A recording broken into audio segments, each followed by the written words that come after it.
కార్తీక మాసం సందర్భంగా శివ అభిషేకాలు చాలా ఘనంగా జరుగుతాయి ప్రతి ఆలయాల్లో కూడా. ఇళ్లల్లో అభిషేకాలు చేయకూడదు అంటారు శివుడికి, నిజమేనా? ఒకవేళ చేయాల్సిన పరిస్థితి, తప్పని పరిస్థితి వస్తే చేయాల్సిన విధానం ఎలా ఉండాలి?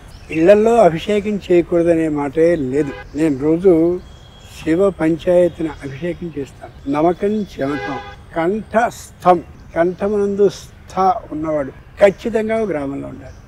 గ్రామంలో అలాంటి వాడు ఉండి తీరాలి. అలాగే శంకరునికి సంబంధించిన ఆలయం ఖచ్చితంగా ఆ ఊళ్ళో ఉండాలి. అంతేకాదు నిత్యం అభిషేకం చేసేటటువంటి వాడు కూడా ఇంట్లో ఉండాలని సిద్ధాంతం.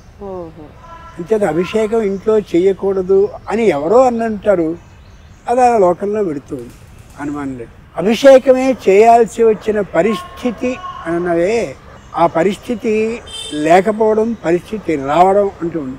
కాకపోతే రుద్రుడు సంపూర్ణమైన అభిషేక ప్రియుడు కాబట్టి ఆ అభిషేకానికి కావాల్సినటువంటి వస్తు ద్రవ్యాలని యథాశక్తి మనకున్నటువంటి ఆర్థికమైన స్తోమతకి అనుగుణంగా తెచ్చుకుని చేస్తే పరమ సంతోషపడేటువంటి వాడు శంకరుడు. అంచేత నిత్యము చేసుకోవడం చాలా మంచిది. లేదా కొన్ని ప్రత్యేకమైనటువంటి పర్వదినాలలో రుద్ర అభిషేకాన్ని చేసుకుంటూ ఉన్నట్లయితే సంపూర్ణమైన ఆరోగ్యాన్ని, మనశ్శాంతిని ఇస్తాడు. కావాల్సింది అదేగా. అది అంచేత చేసుకోకూడదనే మాట మాత్రం సరికాదు.